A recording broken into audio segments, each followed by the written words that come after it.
अस्सलाम वालेकुम, नमस्ते, सत श्री अकाल, केम छो, वेलकम टू वायरल टेलीविज़न। मैं हूँ आपकी होस्ट और दोस्त अनम शेख आपके साथ।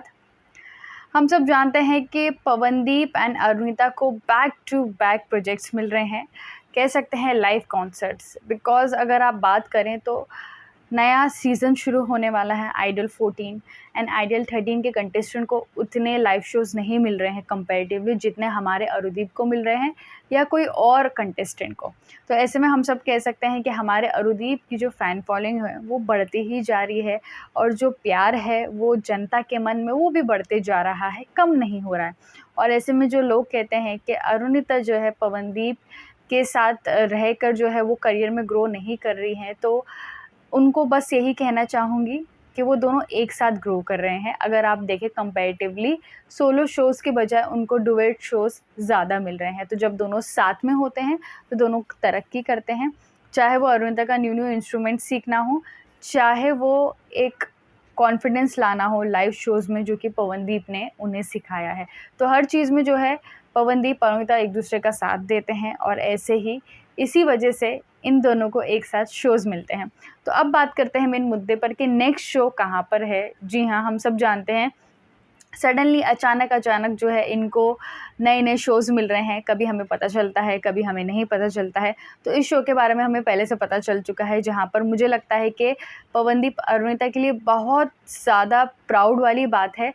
और मैं कहना चाहूँगी कि मैं बहुत खुश हूँ कि इस शो के लिए पवनदीप एंड अरुणिता को अप्रोच किया गया है।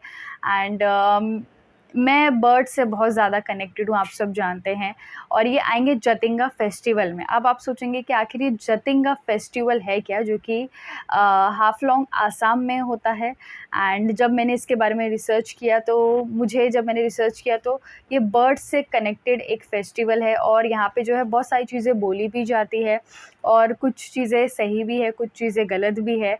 अब क्या सही है क्या गलत है ये तो हम इस विषय में जो है थोड़ा डीप में जाकर कल आपको अच्छे से बता पाएंगे। जी हाँ, कुछ ऐसी बातें जो मुझे पर्सनली जानना है इस फेस्टिवल से रिलेटेड, इसी वजह से मैं थोड़ी कोशिश कर रही हूँ कि कनेक्ट कर सकूँ और थोड़ा-सा रिसर्च कर सकूँ कि आखिर इसमें क्या सच्चाई है। लेकिन जितना मैंने सर्च किया है, जितना मुझे मालूम पड़ा है, ये फेस्टिवल जो है बर्ड्स से रिलेटेड है। एंड मैं बहुत खुश हूँ ये जान कर के इसके लिए इनॉग्रेशन के लिए पवनदीप एंड अरुणिता को बुलाया गया है। तो चलिए बात करते हैं इस फेस्टिवल के बारे में जिसका नाम है जतिंगा फेस्टिवल, जो कि होगा आसाम में। एंड इसके पीछे की मिस्ट्री क्या है, क्या कुछ कहा जाता है, आखिर ये इवेंट क्या है, चलिए शुरुआत करते हैं। लेकिन उससे पहले चैनल को पहले सब्सक्राइब नहीं किया है तो, और मेरे साथ कोई पॉइंट ऑफ व्यू शेयर करना चाहते हैं तो मेरे इंस्टाग्राम पर मुझे लिख सकते हैं। मेरा यूज़र नेम है ऑफिशियल अनम शेख। सबसे पहले आप देखेंगे तो जतिंगा फेस्टिवल का जो मैं आपको बता दूं पोस्टर जो है वो कुछ इस तरीके से है, आप देख सकते हैं। जतिंगा फेस्टिवल, ये फेसबुक पे इनका पेज है।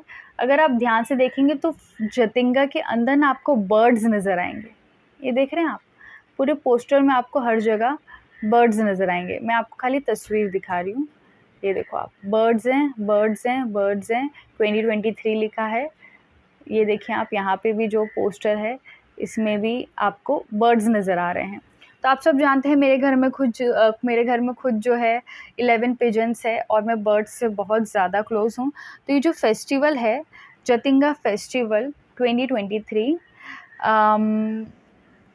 Conservation and preservation of migratory birds of Jatinga, ये होगा 21 एंड 22 अक्टूबर को। इसकी एंट्री फीस 2000 कह रही 200 पर डे है, जो कि नॉर्मल इंसान बाय करके जा सकता है, इस फेस्टिवल में पार्ट ले सकता है।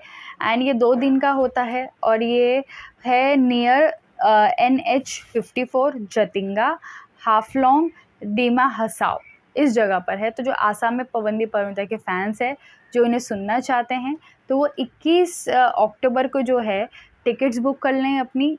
सिर्फ 200 एंट्री फ़ीस है और आप जाके पवनदीप अरुणिता का जो है कॉन्सर्ट सुन सकते हैं।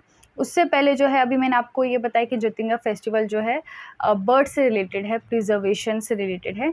अब मैं आपको दिखाती हूँ कि आखिर पवनदीप अरुणिता ने किस तरह से बताया था कि वो इस शो में परफॉर्म करने आने वाले हैं।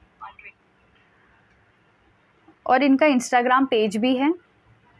ऑन 21 अक्टूबर को फॉर जतिंगा फेस्टिवल 2023। और बहुत बहुत धन्यवाद देना चाहेंगे सीएम शुरू से। नमस्ते, मैं हूं पवनदीप राज। नमस्ते, मैं अनीता कांजीलाल और हम आ रहे हैं परफॉर्म करने हाफ लॉन्ग ऑन 21 अक्टूबर को फॉर जतिंगा फेस्टिवल 2023। और बहुत बहुत धन्यवाद देना चाहेंगे CM Devlal sir and tourism incharge Mohanjeet sir को। Thank you. तो यहाँ पे जो है आप देख सकते हैं कि उन्होंने कहा है कि वो 21 अक्टूबर को परफॉर्म करने आ रहे हैं जतिंगा फेस्टिवल में। अब आप पूछेंगे कि आखिर ये जतिंगा फेस्टिवल है क्या? तो सबसे पहले तो आपने तो हेडलाइन समझ ही ली होगी, conservation and preservation of migratory birds of Jatinga.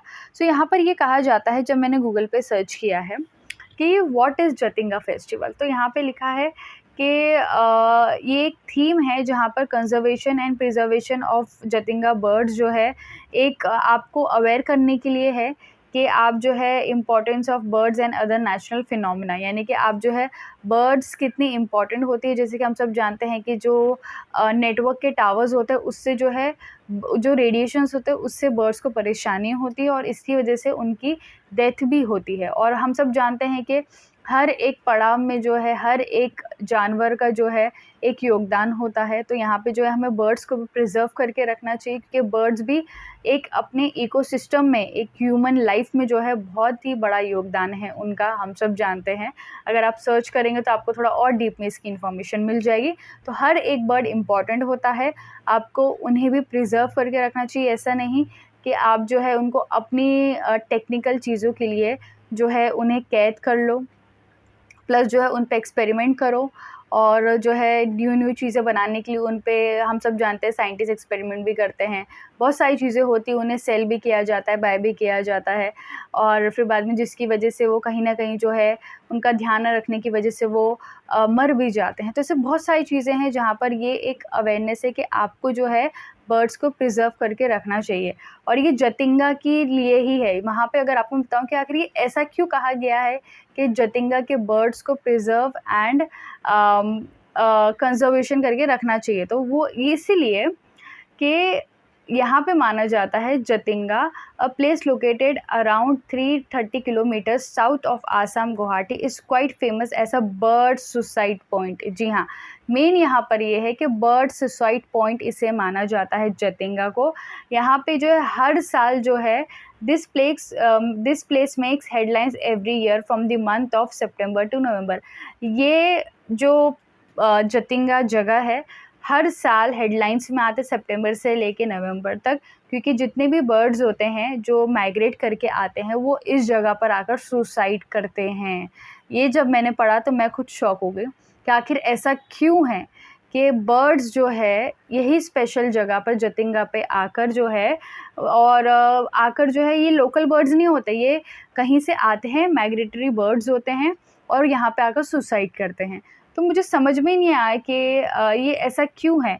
और इसे जो है Dima Hasao district usually known as the valley of death for birds, Jatinga a small village in Assam, Dima Hasao district.